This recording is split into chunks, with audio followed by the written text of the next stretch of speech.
What's up, fellas and fillettes? Today I'm going to be showing you how to make a Dro Kenji type beat.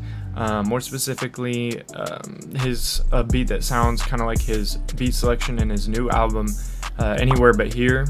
The album is just chef's kiss. Like, every song in there is phenomenal. It's amazing. So I suggest you go listen to it. But without further ado, let's get right into the beat. Alright, to start off, let's go ahead and just start with this piano right here. So this is what it sounds like right now, and then I'll show you what it sounds like before all the processing I put on it. So here's what it sounds like right now.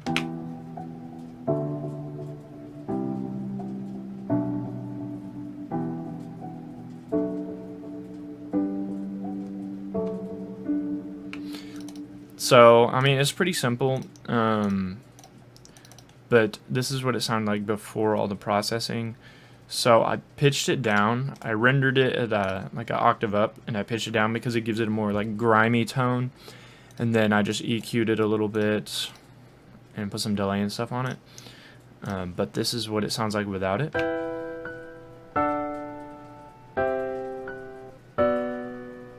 So with it, it sounds a lot better. And I like how it's pitched down. So, like I said, it gives it a better tone, and so I just like how it is. It just sounds a bit darker. And then I have this layer right here, which is just, I just chopped it up. I chopped this part up and then reversed the chord. So I reversed this chord right here for this part, and then I reversed this chord right here for this part, and I reversed this chord, and so on and so forth. And it's in the same track, it has the same processing on it, except it's not pitched down because I just rendered the pitched down version out. So anyways, here's what that sounds like.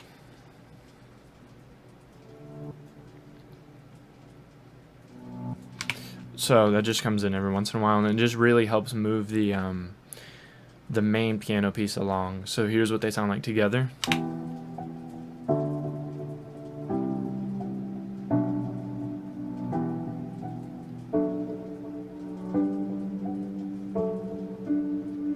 Pretty subtle, but it just makes it smoother. So after that, I added this layer. It's more just to add movement in the background, kind of like a texture kind of thing. But it's like a little pluck kind of thing. I don't know how to explain it, but I just added it in here. It's really subtle, but it's supposed to just kind of give it a little more movement and a little more depth. So here's what that sounds like.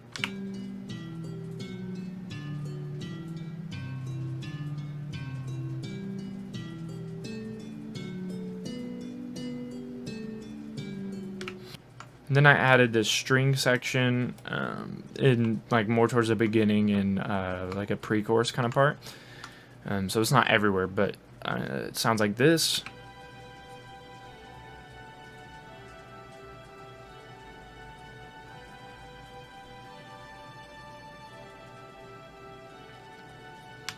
And that's cool, but I wanted to give it a little more movement, so I automated the volume of it, so it kind of sounds like they're swelling a little bit. So here's what that sounds like.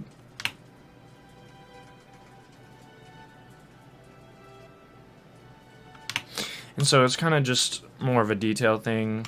It's not supposed to be like up front in your face, but it's there. And then I added this little lead. It's the same lead that comes in the chorus, just with a different instrument. So here's the piano version of it.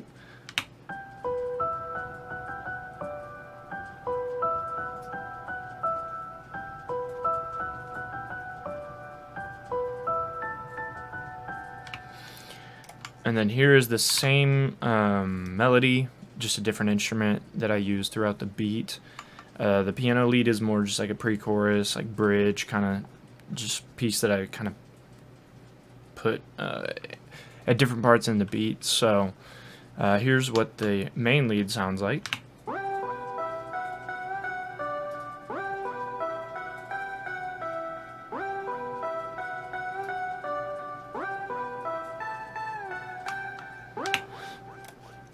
And then I added a bass that just comes in occasionally throughout the beat. So here's what that sounds like.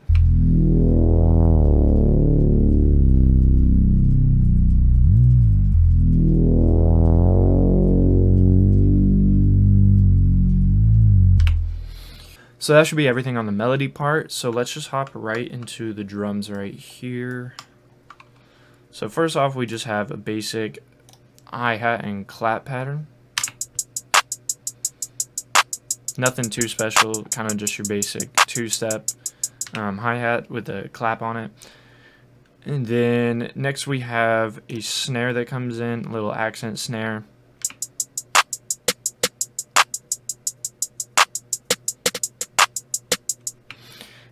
And then we got this open hat that comes in.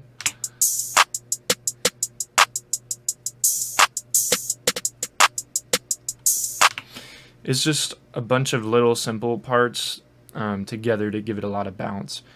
So next we have this 808. It's something that I made on my own. There's already an 808 that exists that's pretty much this 808. I just didn't want to go like search the internet for like hours, so I just made it myself. I pretty much just combined the Chase the Money 808 and a Spins 808 to make like one 808. I took the Chase the Money high end and like kind of like the buzzy part. I don't know what you'd describe it as. And I put it with a Spins 808 to give that punchy bass that I really like. And so I put them together and made one 808. And here's what that sounds like.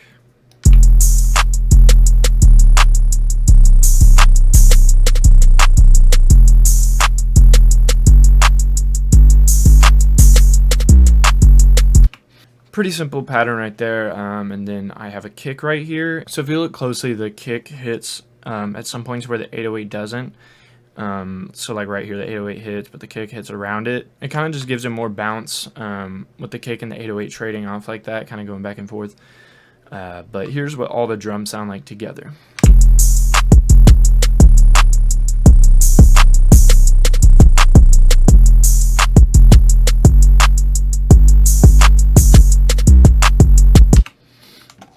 All right, that pretty much sums it up. Other than the progression, I kind of just kept it simple. You know, I had this like little wind up thing to where it plays like, so it kind of introduces the 808 before it comes in. And then other than that, I kind of just kept it to where like it's a big chorus, big hook, and then the verse, it kind of winds down a little bit. Then the pre-chorus drops down a lot to build back up back into the chorus, etc. It's just a pretty simple arrangement, but so yeah, that's pretty much it for this beat. If you found it helpful or you just enjoyed it in general, consider liking and subscribing and leaving a comment. But I'm going to go ahead and let this beat play out, and I'll see you guys in the next one.